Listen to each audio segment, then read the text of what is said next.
Hey everybody, welcome to this episode of the Disc Golf Answer Man. Next one is from Danny. What's up, guys? So I watched a lot of USDGC coverage this weekend and saw some of the best players really use the forehand to their advantage. I use my backhand for almost all my shots. Right now, I can't keep my forehead flat. Forehand. I know, but he put head. Oh. I think he means forehand. And is only a useful shot for very hard right finishes at 100 feet or less. He meant forehand. The monster. Frankenstein? Got it. What are some tips and advice you have for the mechanics, disc choice, and practicing for someone trying to develop a forehand? Thanks for everything you guys do. Love the show. I think you see a lot of people throw dominant forehands at USDGC because it is a very lefty-friendly course. Majority of the shots when you're throwing forehand, you're throwing away from OB, skipping away from OB. Not every hole, obviously, but the majority of them, a forehand really does come in to an advantage almost. Right. I mean, look a at lot Sexton. of the slopes accept forehands better there. Yeah. Sexton, Big Germ, all those guys have great forehands, so it's not surprising to see them finishing toward the top. Yep.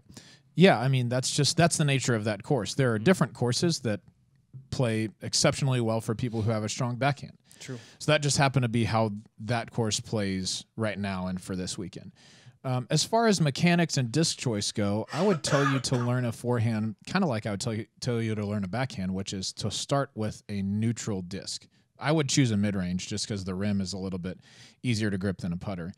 But learn to throw that just flat and straight. And if you're wobbling it over too much or if you're having to put so much hyzer on it to get it up to flat, then you're probably doing something wrong, right? And so I would go watch some instructional videos on that, but also learn to throw that. And once you can throw a mid-range or a fairway driver that's kind of neutral, like for us that'd be a Truth or an EMAC Truth has a little bit of overstability to it even for a forehand.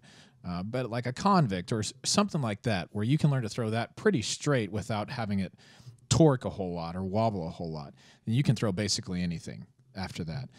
As far as mechanics go, one thing to remember is when I throw forehands, I put the pads of my finger against the rim instead of against the flight plate. Mm-hmm. That keeps your hand facing forward, and it makes you feel less like you need to roll your wrist over in order to achieve the flight that you're trying to throw. Yep. That'd be one thing I would try.